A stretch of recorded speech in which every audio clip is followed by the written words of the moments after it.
All right, shalom, shalom, and welcome on YouTube. And this is Just a Word as we are here continuing our series, Know Your Tribe. And we are in the second tribe, the testament of Shimon, the testament of Simeon. Only the second tribe. We started last week, Monday, I think intending to continue daily, but every day there was something else coming up, and that is how the word goes, and that is why it says, the wind bloweth where it listeth, and you know not from whence it cometh, so it is with everyone who is born of the Ruach. You have to expect anything anytime, and so we are here continuing as we had said we would in the testament of Shimon,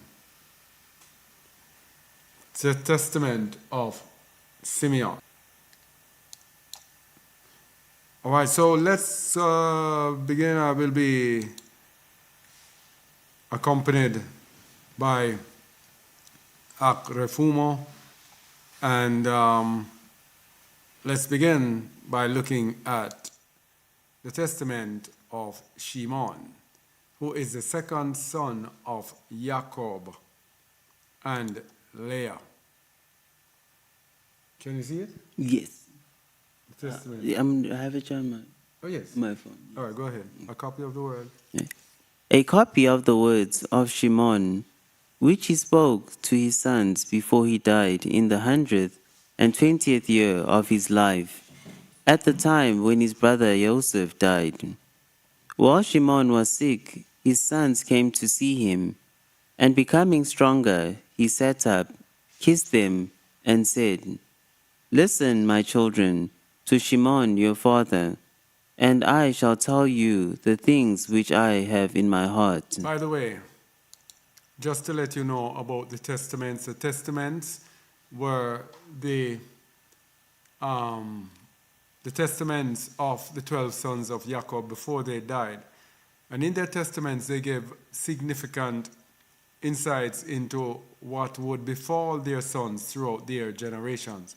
And this is it will give us an idea of what tribe we do belong to, because the sins are written in our DNA and handed down from fathers to sons through their DNA.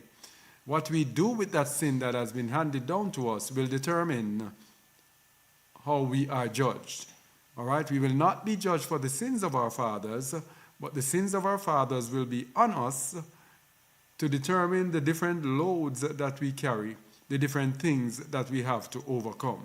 So when they speak about things that their children need to overcome. They speak about their experiences and the things that formed their experiences. So let's continue.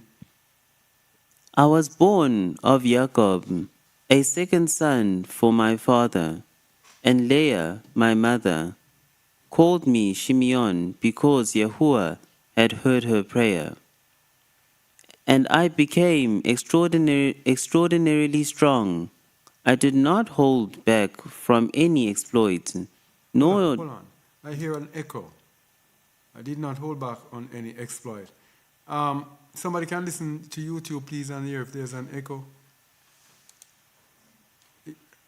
Yes, continue. I did not hold back from any exploit, nor did I fear anything. My heart was firm, my courage was high, and my feelings were dispassionate. Okay, hold on, please. Hold on. I think I figure why. Because this is throwing me off. Start over again, Vern. I was born of Jacob. I was born of Jacob. Oh, yeah, it's okay. Continue.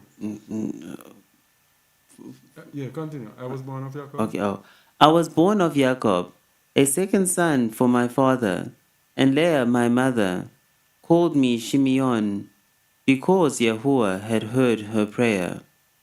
And I became extraordinarily strong. I did not hold back from any exploit, nor did I fear anything. My heart was firm, my courage was high, and my feelings were dispassionate. So here we know, here we hear his advantages. extraordinarily strong, and he was fearless. He did not hold back from any exploit. His heart was firm, his courage was high, and his feelings were dispassionate. You know, you have some people like this that they're ready for action at any time. They never, whenever anything comes upon them, they never fear at all. Fearless. And I know a few people like this. I remember one of them was telling me, hey, whenever trouble comes, that is when I become strong. He says, I'm ready right away for action. Right away, whether it is life or death. Ready for action. This is Shimon. His heart was firm, his courage was high, and my feelings were dispassionate. You see that word dispassionate there? Let me see it. Dispassionate. I think I know what it means.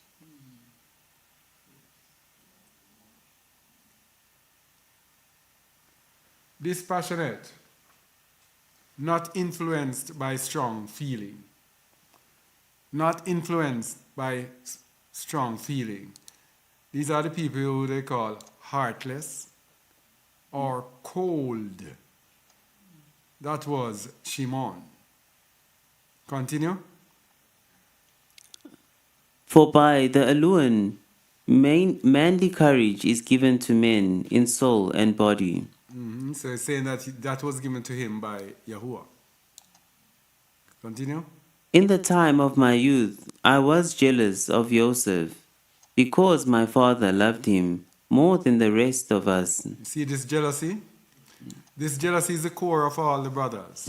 Almost all of them were jealous of Yosef because he was more favored than the rest of us. And this, let me tell you something, people. This jealousy here was a core for so many different sins that came from these brothers. Every one of them manifested a different sin, and it came from jealousy of Yosef. And in the end, Yosef manifested himself to be above them in every way because of how he did not manifest any emotion that he could have manifested, because all the brothers turned on him and he did not have any anger, he didn't have anything against his brothers. He forgave them and he loved them as his own soul. All right? Let's continue, verse 7. I determined inwardly to destroy him, There goes jealousy. because the prince of error blinded my mind, so that I did not consider him as a brother, nor did I spare Jacob my father. You see this prince of error here, Belial, Hasatan and his demons. Because of jealousy, he wanted to destroy. And after that, he realized the prince of error blinded his mind so that he did not even consider him as a brother. Nor did he consider even his father. This is how evil this prince of error is, this jealousy that comes and allows the prince of error. And this is the mechanism at work, people. You have to understand this mechanism. Whenever there is sin, the prince of error has charge over us. That is why we have to stay away from sin, from anger, jealousy, envy, all of those things. Because as soon as they come in, the prince of error just steps in and takes over. Continue. But he is Elohim, and the Elohim of our fathers sent his messenger and delivered him from my hands. All right. So when the prince of error is at work to hurt a set apart person, then the Most High will deliver them from the wicked. Continue. For when I went to Shechem to procure an an adjuvant for the flocks, and Reuben, even to Dathan, where our supplies and stores were. My brother Yehuda sold him to the Ishmaelites. That unguent there, I was wondering what it meant. An unguent is a soothing or healing salve. So a kind of medication for the flocks. All right, continue. When Reuben heard this, he was sorrowful, for he wanted to restore him to his father. But when I heard it, I was furious with Yehuda, because he had let him go away alive. For 5 months I was angry with him. Whoa.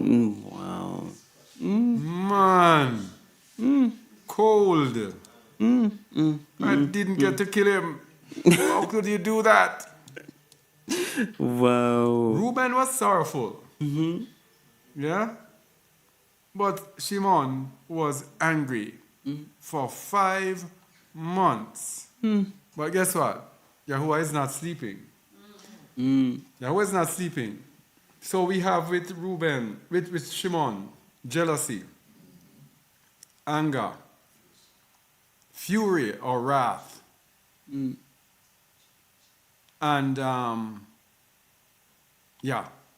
But Yahuwah is not sleeping. Verse 12. The Yahuwah bound my hands and feet, however, and thus prevented my hands from performing their deeds. Because for 7 days my right hand became partly withered. Wow. Yahuwah, the great and righteous judge. 7 days my right hand became partly withered. Verse 13. I knew, children, that this had happened to me because of Yoseph. So I repented and wept. So you see why judgment is important? For 5 months he was angry. But he would not have repented nor wept if Yahuwah had not afflicted him with judgment. This is why judgment, although sometimes it comes upon us, a lot of times the judgment comes upon us, we will not even open our eyes, because guess what? Satan has blinded his mind. So because Satan has blinded his mind, it is when he saw his hand withering now, he will wake up and say, what is it? Oh, this must be because of Yosef. Then that blindness will be removed. Then he will go now into repentance and have a chance. That is why judgment is important. Continue. Then I prayed to Yahuwah, Elohim, that my hand might be restored, and that I might refrain from every defilement and grudge, and from all folly. For I knew that I had contemplated an evil deed in the sight of Yahuwah, and of Jacob my father, on account of Yosef, my brother, because of my envying him. Ah, there we go. Envy. Shimon. Man, you carry most of the sins of everybody. It's going to be hard to find. Jealousy and envy and all of those things. So, had he not been judged, he would not even open his eyes and say, oh, look what I've done to my father. Yeah? Look what I've done in the sight of Yahuwah. So when you're angry, you don't even care about Yahuwah. It is indeed true. We as believers, and I remember speaking with someone one time, and she was telling me the sin that she committed.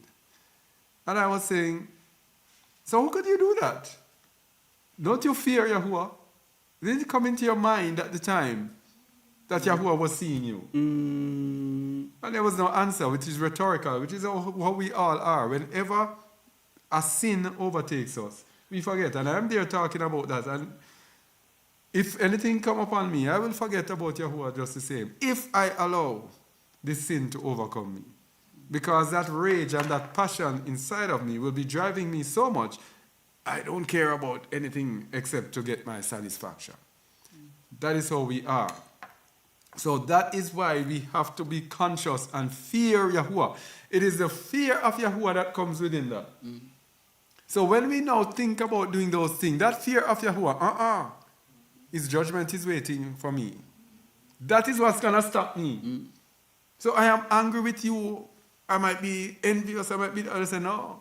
I can't even think of those things before the Most High does this. This is why it's good to read all of these things.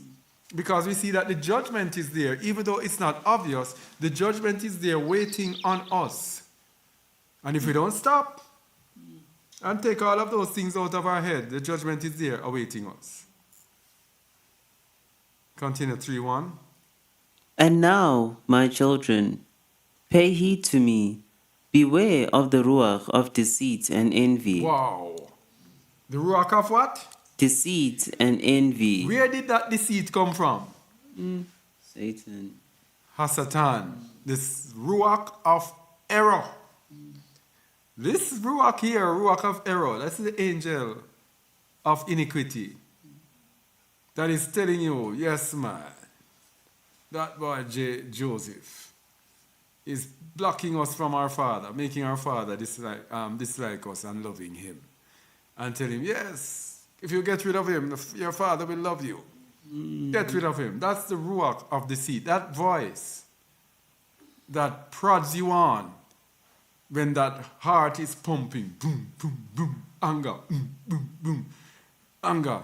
And your heart is pumping, that voice tells you all sorts of things. The ruach of deceit and envy and telling you, yes, get rid of him. Yes, you have to be number one. Yes.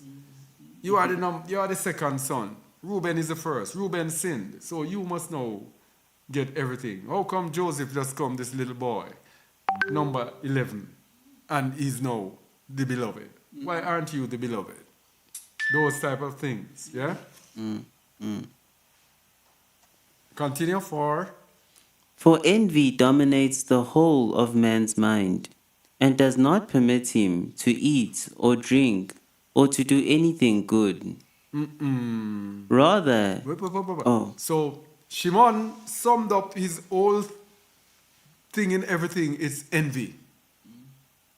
Envy. So envy is the hallmark of the children of Shimon. What a thing. This is what besets them. For envy dominates the whole of man's mind and does not permit him to eat or drink or to do anything good. Rather, it keeps prodding him to destroy the one whom he envies. Whenever the one who he envies flourishes, the envious one languishes. And in Jamaica, what do they call this?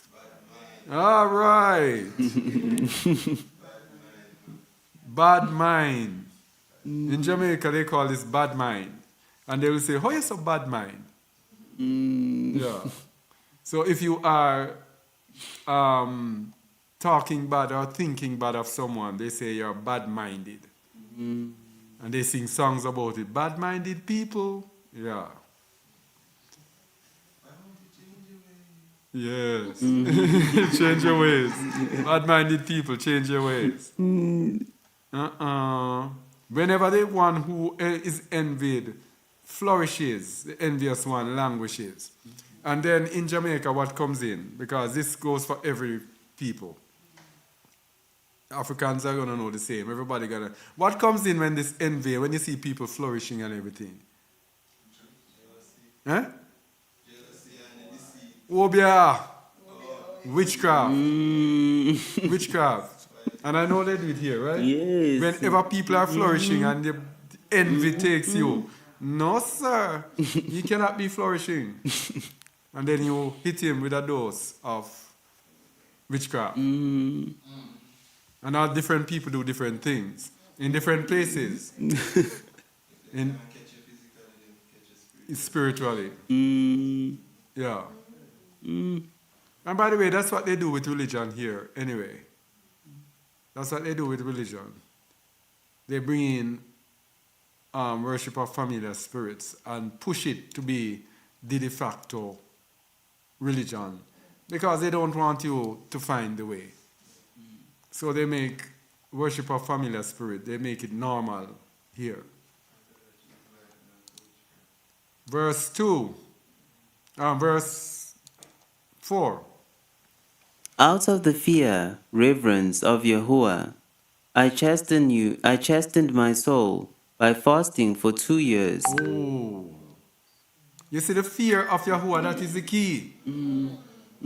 The fear of Yahuwah is the key. And guess what? When you fear Yahuwah, Psalm 111 verse 10, that is a nursery rhyme. Should be a nursery rhyme. I shouldn't even have to put it on the screen. But let me do it. Psalm 111 verse 10.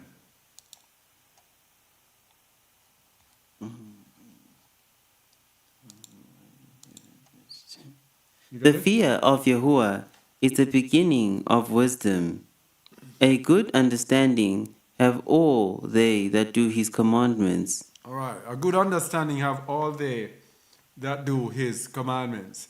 But the fear of Yahuwah is the beginning of wisdom. So when the fear of Yahuwah came on him, it will tell him what he actually needs to do to please Yahuwah. So out of the fear of Yahuwah, he chastens his soul by fasting for 2 years. What a whole lot of fasting he went through.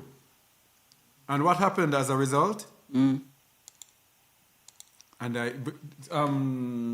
Shimon 3:4. And I came to know. Reference will be 3:4. Testament of Shimon. why do I not see it here? Let me Reference read of Yahuwah. You have it? Um, Out of the fear. oh, okay. And I came to know that liberation from envy occurs through fear, reverence of Yahuwah. Boo! We can stop everything here. The fear of Yahuwah cancels everything to do with envy. It says your freedom from envy occurs through the fear of Yahuwah.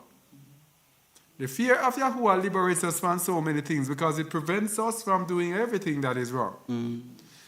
And they lie to us telling us that the fear of Yahuwah is only reverential fear. That's nothing. You have to be terrified of him. You have to be terrified of his judgment. You have to be so fearful of doing this thing that you know that in the end, Yahuwah sees everything. He knows everything. He knows the intents of your hearts, and so he will judge you accordingly. So because you do not want that judgment, it prevents you from doing that which you would otherwise have done. People who do not fear Yahuwah are those people who sin wantonly, who sin without a conscience. Because they don't think, and this is the deception of Christianity, that makes you think that you must not fear the Most High. I have spoken about the fear of the Most High, and people have come on and think, oh, why are you coming with this scary thing? We do not have to be afraid of God. As I tell you, God is not Yahuwah. Because you better fear Yahuwah. Because it's a consuming fire. Even in the Bible, it tells you it is a terrible thing to fall into the hand of the living Alua. You have to be fearful of him. And I keep saying it. If you're not fearful of your parents, you are going to give problems. You have some parents that the children are fearful of them, and the parents can tell you, all I have to do is just give him that look. And when the child sees that look, the child just calms down. No problem.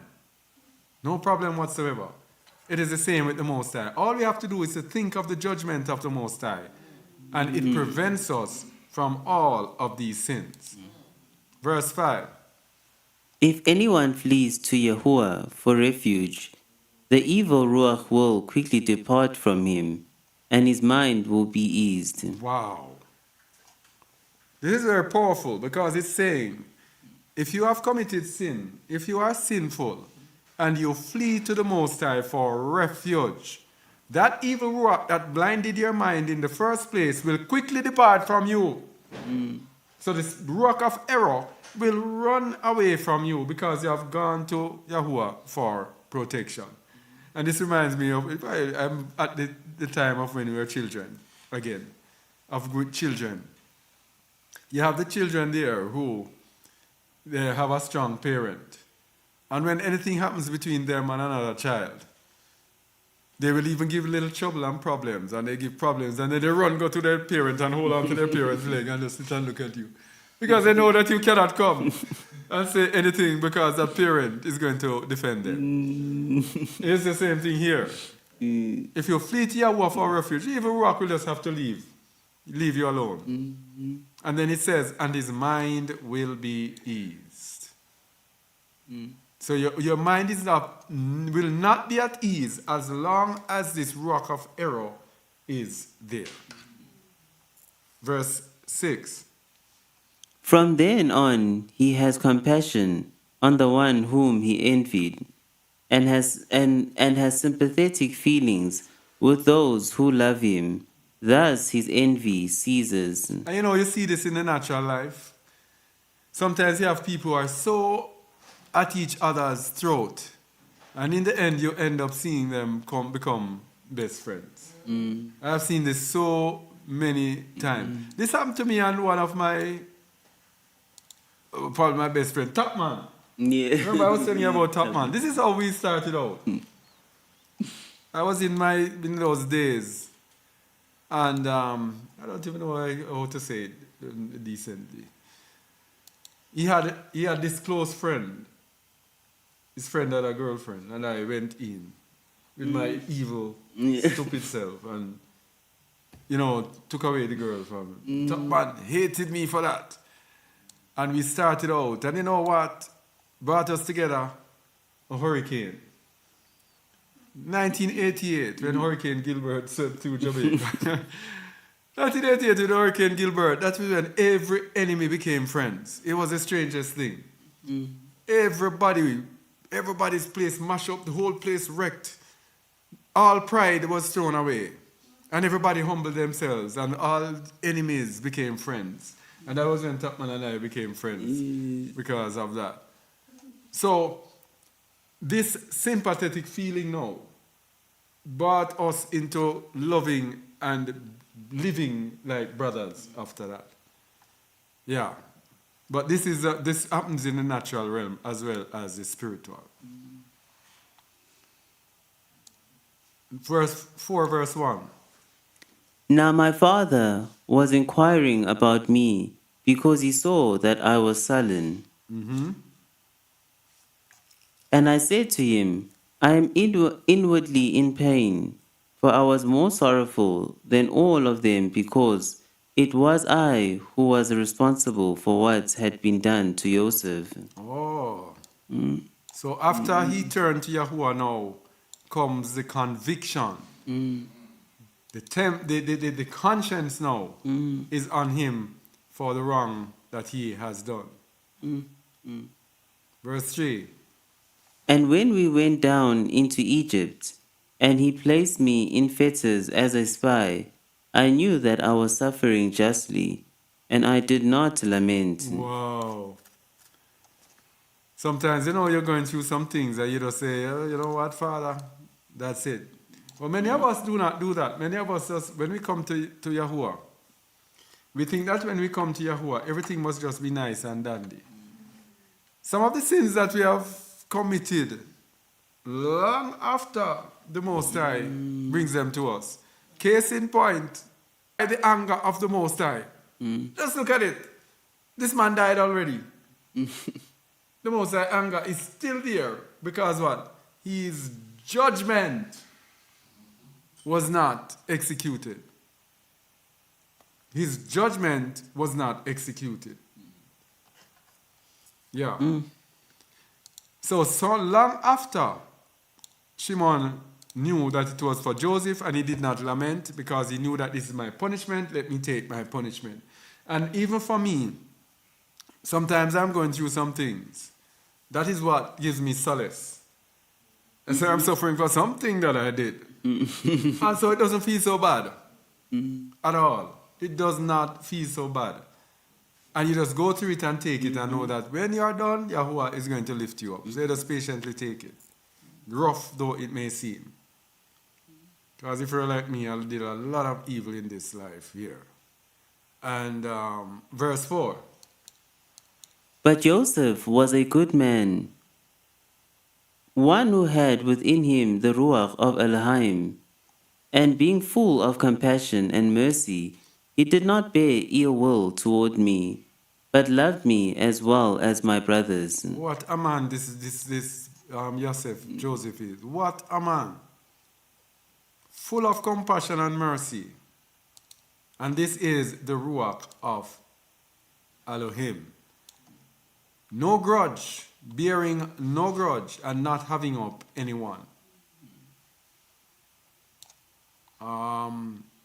Continue. Guard yourselves, therefore, my children, from all jealousy and envy. All right. Jealousy and envy. Shimon. Jealousy and envy. Now, this is as I said, Shimon will be hard to find because jealousy and envy is in so many people. Sometimes you wonder, I see some people jealous and envious, and I wonder, how can people be so terrible? You have some people take it to the extreme. To the extreme. So, for example, you see somebody going through, and people will say, I don't like that man. In Jamaica say, I don't like that boy there, you know. I don't like that man. And you ask, why don't you like him? I don't know. We just not like him. Which is, I don't know. I just don't like him. And they cannot tell you why. That is jealousy. And they will tell you, you're too boastful. Or you're too that. And you're looking and say, but I am not boasting. It is just that some people do not like when you are above them. We have to be happy for people, whatever positives they have, even over us. And we have this jealousy and envy. Let's bring it from out the world into the assembly. When this comes into the assembly, this is when people now want to overthrow people.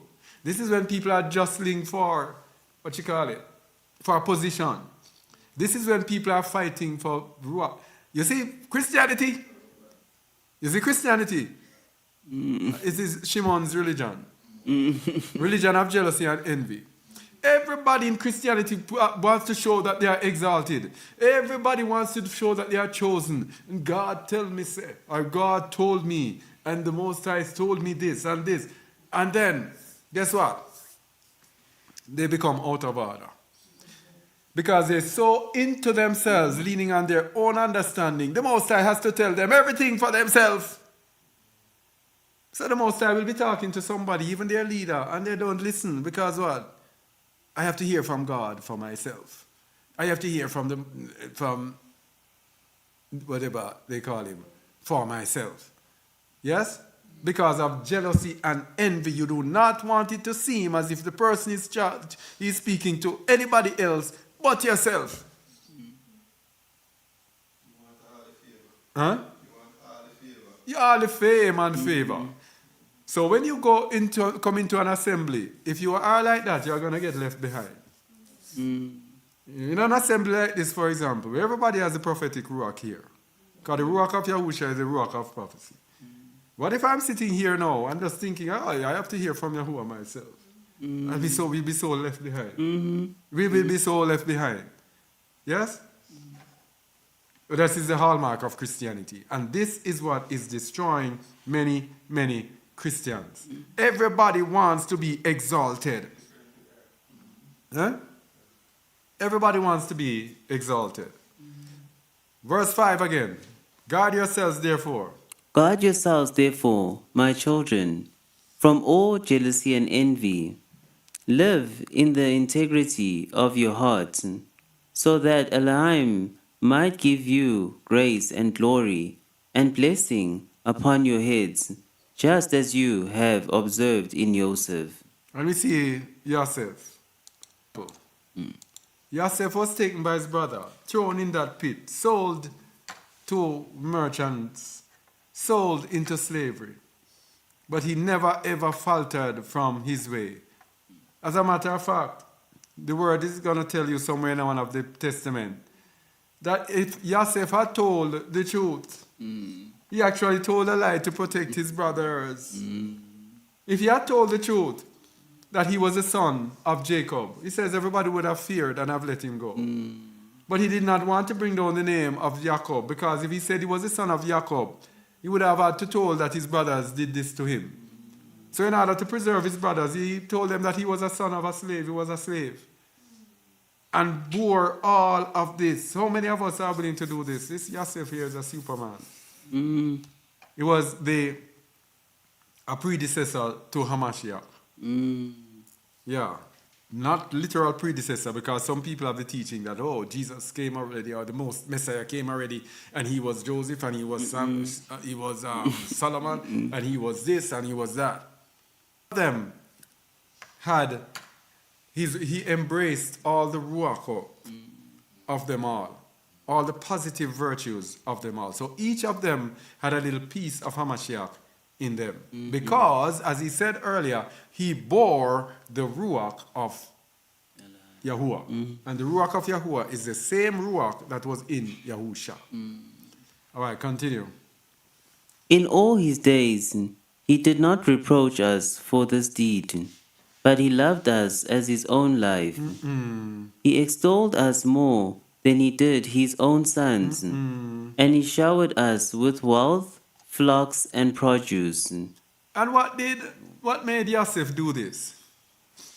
Because Yosef identified that what he went through is the will of Yahuwah in order to preserve his nation. So he was so focused on what Yahuwah's will is for him. He was not focused on any negative emotions or any feelings of anger or remorse or anything like that. Because in one of this would happen. And so we too have to be focused on our calling. What is the will of Yahuwah for us? So when we know the will of Yahuwah for us, now we will not bear any grudge or any animosity or anger against anyone who afflicted us along the way. We have to know that it is the will of the Most High for us to suffer, for us to go through this. We are only sorry for those who cause this affliction because they are going to be judged by Yahuwah. So when you love, you are going to be sorry for what they will go through. Continue, please. And you, my children, each of you love his brothers with a good heart, and the ruach of envy will depart from you. Love conquers all. Eh? Continue. For that attitude makes the soul savage and corrupts the body. It foments wrath and conflict in the reason, excites to the shedding of blood, drives the mind to distraction, arouses turmoil and trembling in the body. Hey, you know that these people are wicked. Why are they keeping these things from us?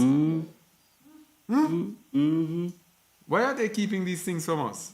Because these things are what affect us daily, even when we say we are believers. He said that attitude makes the soul savage and corrupts the body. Even the physical body, it corrupts. It foments wrath and conflict in the reason. When you have wrath, you cannot have any reason. Because that wrath is only looking for satisfaction. It drives you, and you only have one aim, and that is to appease that wrath. So there is no conflict, there is no reason. So there is conflict in the reason, which means if you would normally be reasoning, when that wrath comes in, all of that get jams up. Because you no longer can think rationally. You are just thinking, let me get it. And then it says, dry excites to the shedding of blood. So that whole process where the reason is removed and wrath is fomented, then it excites to the shedding of blood. You want to destroy that person totally. And it says drives the mind to distraction. So your mind can no longer be focused on righteous things. Your mind is now distracted, arouses tumult in the soul and trembling in the body. Now, because you want to do that which you want to do, and you are now so possessed by this rock of error, nothing will stop you. And even sometimes there's a little thing coming in the back of your mind, don't do it, don't do it. And then you want to do it and you're there, yeah, know those feelings. Verse 9. Even in sleep, some passion for evil fills his fantasy and All right. consumes him. By evil ruachot, it stirs up his soul and fills his body with terror. In distress, it rouses his mind from sleep, and like an evil, penetrating ruach, so it manifests itself to human beings. Wow. So when you have this envy and jealousy, even in your sleep, some fills your fantasy and consumes you. Wow. What a way mankind is made by this sin of Adam and Eve. All of these things have come upon us. By evil ruachot, it stirs up his soul and fills his body with terror. In distress, it rouses his mind from sleep. Oh, this is when you're having nightmares. You see? This is when nightmares come upon you because you're there contemplating evil. And then it welcomes in the evil ruachot. The evil ruachot comes in and nightmare fills your body with terror. In distress, it rouses his mind from sleep, and like an evil penetrating rock, so it manifests itself to human beings. So this is nightmares sometimes. This is actually telling you why you get nightmares. Verse 1, 5:1. Because nothing evil resided in Yoseph, he was attractive in appearance and handsome to behold.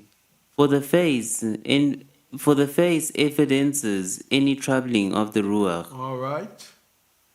The face evidences any troubling of the ruach. So when you are troubled by the ruach, your face is going to show it. Yes? I remember there was a friend that we had, and his face had this wicked look. And they used to call him Wicked Face. Wicked face. And it says the face evidences any troubling of the ruach. So if you are troubled, if you are thinking envious things and angry things, yes, it's going to be evidence in the face. And I remember knowing wicked men. Usually their faces are made up. In Jamaica back in, before most of you were born there, they used to call it screw face. Like your face is screwed up. And they'll be like, that's how they present themselves. And the bad men back in those days, that is how they used to walk. To show that they are bad men, they would walk on. Yeah, so people would know that these are bad men. So the face evidences any troubling of the ruach. So when your wickedness is in you, your face is going to show it. Verse 2. And now, my children, make your hearts Virtuous. make your hearts virtuous in Yahuwah's sight. Make your path straight before men, and you shall continually find grace with Yahuwah and with men. This is the connection here. You see, when we are of any of these things have power over us, it is Yahuwah who is the correction. And through Yahusha HaMashiach.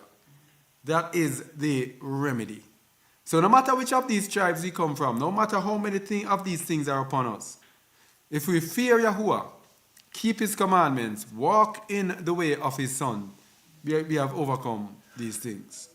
And if we even have not overcome it, we can them through Yahusha HaMashiach. All right? Make your path straight before men. So walk in righteousness. As it says in Micah 6, verse 8.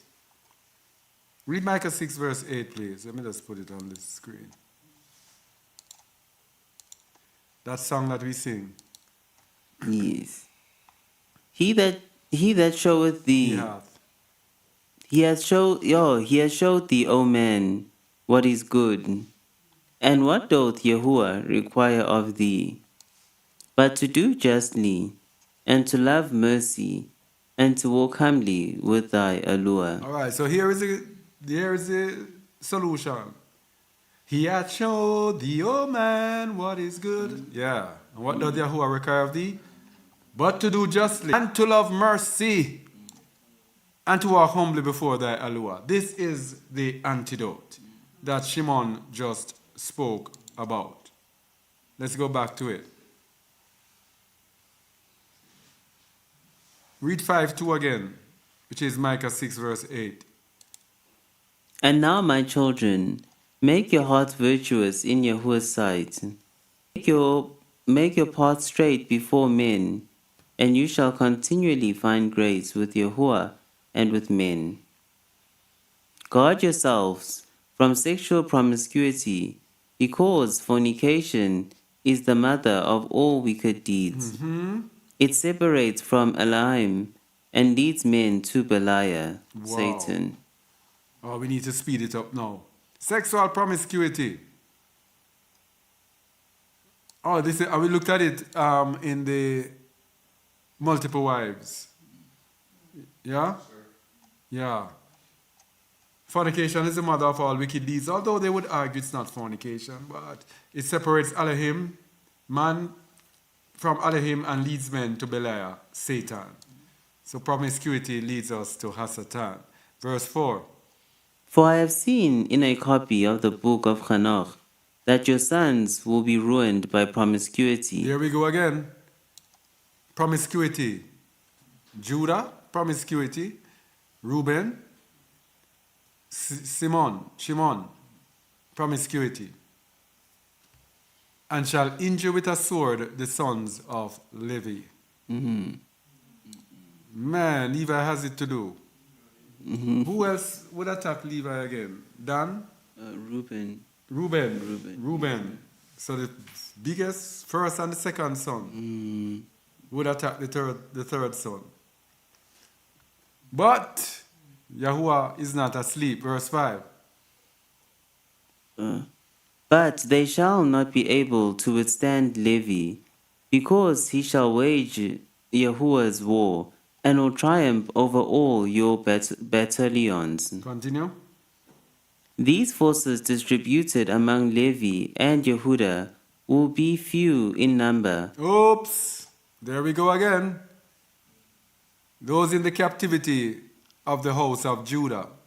We said there will be Judah, Benjamin, and Levi. And Dan will be there with them. And now we are seeing that Shimon will be few among them. Therefore, some of you over there in the United States claiming to be Judah, everybody wants to be Judah. Those of you over there claiming to be Judah in the United States of America, you are fooling yourselves, seeking. You know, the Most High says, he that exalted himself shall be abased. And what's the other part of it again? Humble yourself in the sight of Yahuwah, and he shall exalt you. Yeah. Don't claim to be Judah because you are in America. That came to us by the Hebrew Israelites, who created a chart and made the chart so-called favor them, because they believe that Judah is most exalted. So they choose the most exalted tribe for themselves. Don't be fooled. Some of you are Judah, yes. Some of you are Benjamin. Some of you are Levi or Levi. Some of you are Dan. Some of you are Shimon. And Dan is the most profound one, because that is the one that most of you do not want to be, and most of you hold in lowest esteem. You see it? So some of you are exalting yourself, probably you are from that tribe. Yeah. So Shimon, continue. These forces distributed among Levi and Judah will be few in number, and from you there will be no one for leadership, just as our father predicted in his blessings. Wow. Let me go to Genesis 49. Because I don't remember this one. Genesis 49 there. Let's see what was promised to Shimon. Let me put this on the Bible. No leader, no one in leadership. Wow. What a thing, boy. The Most High's judgment. Genesis 49, verse 5 says, Simeon and Levi are brethren.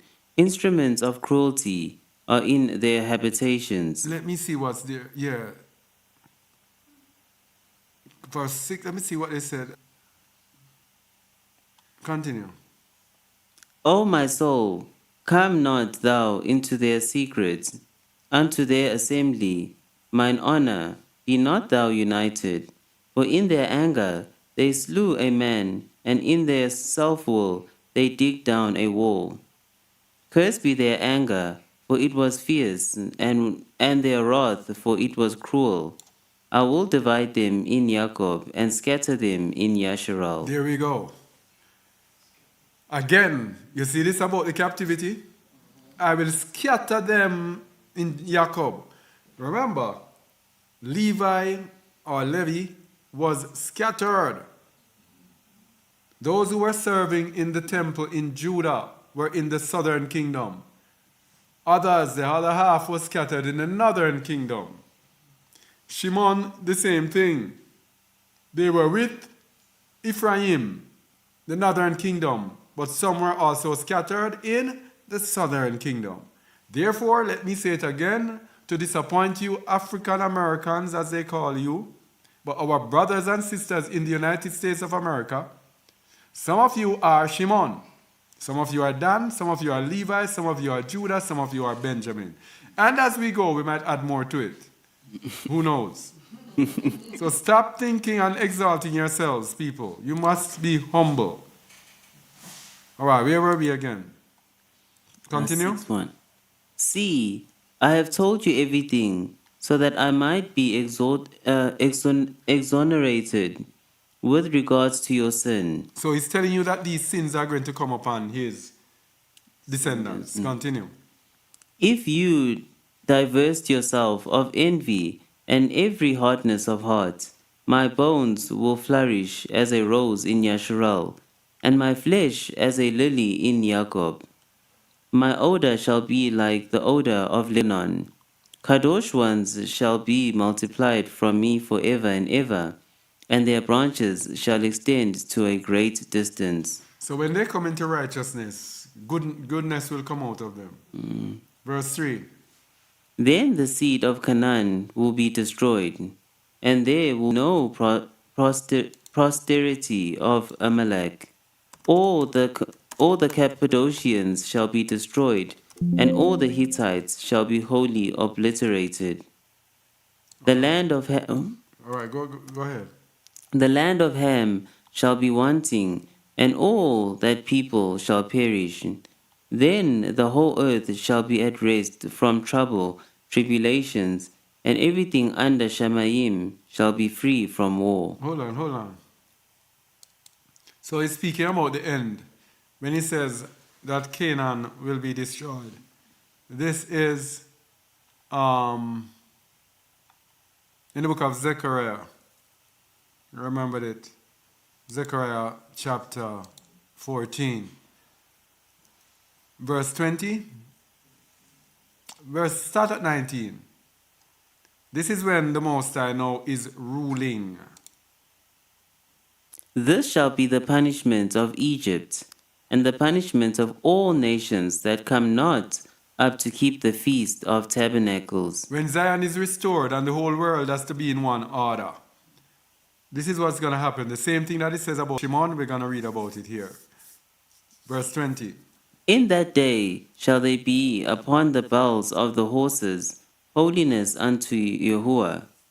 And the pots in Yahuwah's house shall be like the bowls before the altar. Ye every pot in Jerusalem and in Yehuda shall be holiness unto Yahuwah Sabaoth. And all they that sacrifice shall come and take of them, and seeth therein. And in that day there shall be no more the Canaanites in the house of Yahuwah Sabaoth. All right, so this is what he was speaking about in the end time. No more Canaanite in the house of Yahuwah. That's what 6:3 says when it says, then the seed of Canaan will be destroyed. So in the end, all Canaanites, none can see the kingdom of Yahuwah. What a thing though. Boy. Yahuwah's judgment sometimes, boy. You really serious. None from that nation shall see the house of Yahuwah. And the Amalekites will finally be destroyed. Remember, wasn't it Amalek Yes. that Shaul didn't destroy all of them? Anyway, and all the Hittites shall be wholly obliterated, and all the Cappadocians shall be destroyed. What a thing! The land of Ham shall be wanting, and all that people shall perish. All the Hamites. Wow. And I tell you something. Because when I was looking at the final map there, it was in Ezekiel. And I was saying to someone, but, you know, this map is the whole Africa. I said the whole Africa is going to be given to us. The entire continent. Can you imagine how much land that is? Because, and it says, and the North Sea. And it says, and the East Sea. And the South Sea. And the West Sea. But I said, all sea. From the east to the west to So all of Africa will be given to us. The entire continent. Wow. Yahushua Mashiach coming to rule from Africa. Can you imagine that? The world being ruled from Europe. And they are ruling and manipulating and abusing and exploiting Africa. And then Hamashiach comes and flips it around and rules from Africa. And Europe and the other nations have to serve Africa. This is unfathomable. When that happens, the world will truly see power. For all the resources and the power and the people of Africa and the power that is in them through Yahuwah, when that is made to rule this earth, man, what a rulership this would be. And it all makes sense. It all makes sense. Because when you realize the natural resources that are here and the people resources that are here. The people here are smarter than most people that I know. When I come here and I see people being able to speak so many languages so easily, just switch languages.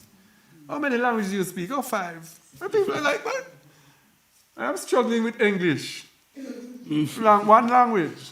And the people here are speaking many languages. And then they will not even speak the language and they will be hearing people. And they're conversing with people and they say, okay, yes, and they understand the other person. And I say, how do you understand it? I don't know. The people here are special people. I'm telling you. And it has been from history in the Bible. The Bible was written in this continent. To be ruled from this continent. What a thing it will be. All right, let's go because it's getting late. Continue. Then Shem shall be glorified, because Elohim Yahuwah, the Great One in Yasharal, will be manifested upon the earth as a man. Don't as a man. They put it in bracket. They added this. Oh. Yes? Will be manifested upon the earth. And he will be manifested through his son. Psalms 2 tells you how he's going to do it. Psalms 2 tells you that he will set. Let's go there. Just because you said as a man, we have to make sure we go. So go Psalm 2, please. When it says Yahuwah will be manifest, his ruach will be in a man ruling, just as when the word was made flesh and ruling on this earth. Psalm 2, verse 1. Why do the heathens rage, and the people imagine a vain thing?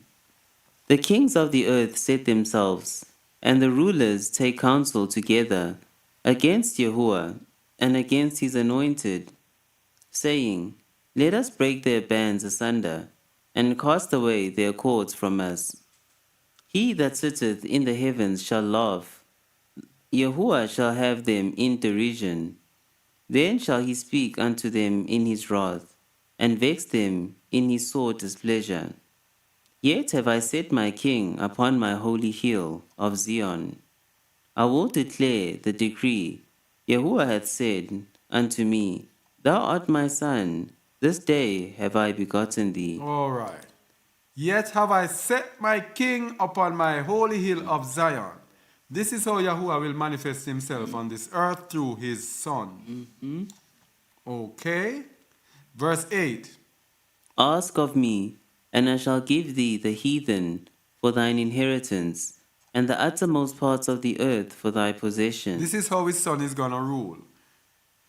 He will give thee the heathen for thine inheritance and the uttermost parts of the earth for thy possession. He's going to rule from this continent that they call Africa and rule the entire earth. It will be his son, his king that he, Yahuwah, has set upon his holy. All right, so let's go back. These are, I don't know if the person who translated this believes in Yahuwah is Yahusha or not. All right? By himself will he save Adam. And we know how he saved himself through Yahusha HaMashiach.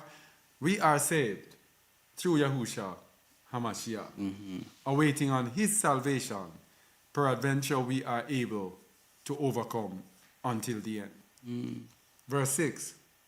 Then all the Ruachoth of error shall be given over to being trampled underfoot, and men will have mastery over the evil Ruachoth. Wow. So this is when Hamashiach is ruling. Because as it says in Revelation 19, what does it say? It says that Satan will be bound for the 1,000 years when Hamashiach is there. So all of them, the rocket of error, will be trampled underfoot. Verse 7. Then I shall arise in gladness, and I shall bless the Eluan for his marvels. All right, so he shall arise. This is telling us that when Hamashiach returns, these patriarchs are going to arise. Can you imagine? Whoa! To know Shimon said, that is Shimon. Yeah. They are going to rise and they are going to be reigning in the 1,000 years. Because when Hamashiach returns, they shall live forever. Continue. And now, my children, be obedient to Levi and to Yehuda. You see the both of them together? Levi and Judah together. These are the leaders in the end times, people. Yahusha from the tribe of Yehuda, but his mother is a Levite. The Most High uses the same similitude to the very end. Levi and Judah. The rulership to Judah, the priesthood to Levi. The rulership and the priesthood have to go together. You cannot have one without the other. Read 7:1 again, please. And now, my children, be obedient to Levi and to Yehuda. Do not exalt yourself above these two tribes, because from them will arise the Savior, come from Elohim. All right. So you don't exalt against these tribes, not only because the Savior comes from them, but the tribes are exalted. The Most High does thing with order. Both tribes are exalted above the other tribes because both tribes are the tribes to whom the Most High connects through to the other tribes. Yeah. Always order with the Most High. And then you have people coming into assemblies and coming in places in disorder, thinking they can enter the kingdom. Not wanting to obey, not wanting to follow instructions, running off on their own and doing all things on their own, not knowing that there is order. Even among the tribes, there's an order. Levi and Judah are the leaders. Levi and Judah will be leading. There will be no Shimon that is leading, as he said earlier. Continue. For Yahuwah will raise up from Levi someone as high priest, and from Yehuda, someone as king. Don't read what they put in this thing here because they put it in bracket. When they see it in bracket, they put it in. You see? So Yahuwah will raise up from Levi someone as high priest, and from Yehuda someone as king. Continue. He will save all the Gentile nations and the tribes, the races of Yasharal. All right. He will save all the Gentile nations and the tribes of Yasharal. So these people now who are speaking about only Israelites can be saved. You know, that's why they don't want to read these books. They don't want to read these books. They stop at the Apocrypha. Salvation is there for the Gentiles. Yeah? Not only for the tribes of Yasharal. Verse 373. For this reason I command these things to you, and you command them to your children, so that they may observe them in their successive generations. And when Simeon, So hold on, sorry. So that they may observe them in their successive generations. So when you have this heritage on you, if you don't know and understand and follow this way, then you are going to be lost. If you don't follow his instructions, his suggestions, then you are going to be lost. So every generation you have to teach it. But it is not only Shimon's people who have these traits. These traits are in a vast amount of people. Yeah? So, all of us have to take this message. All of us. Continue. and when Shimon had finished his instructions to his sons, he fell asleep with his fathers at the age of 120 years.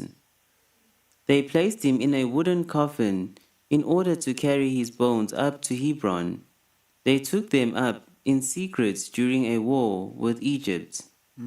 The bones of Yoseph the Egyptians kept in the tombs of the kings, since their wizard Magi told them that at the departure of Joseph's bones there would be darkness and gloom in the whole land, and a great plague on the Egyptians, so that even with a lamp no one could recognize his brother. Wow. And the sons of Simeon uttered lamentations for their father, and they were in Egypt until the day of their departure by the hand of Moses. All right. A very refreshing look there at the testimony of Shimon. Very revealing look at the testament of Shimon. All right, let me see if there were any questions.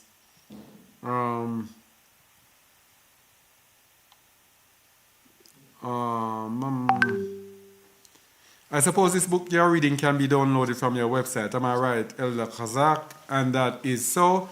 You can download it from our website, justtheword.org/downloads. Or you can just go to justtheword.org, click on the menu, go to the download page, and you can download it. Okay? All right. So thank you all for watching. Shamarion, Janelle, McNair, Nadine, Dwinda, Yahuda Prevails, Crown Vic 2.0, Remnant Child, Radcliffe, and Jamin. Thank you for being here with us, and thank you for my co-host, Refuma Matumba, and Shalom.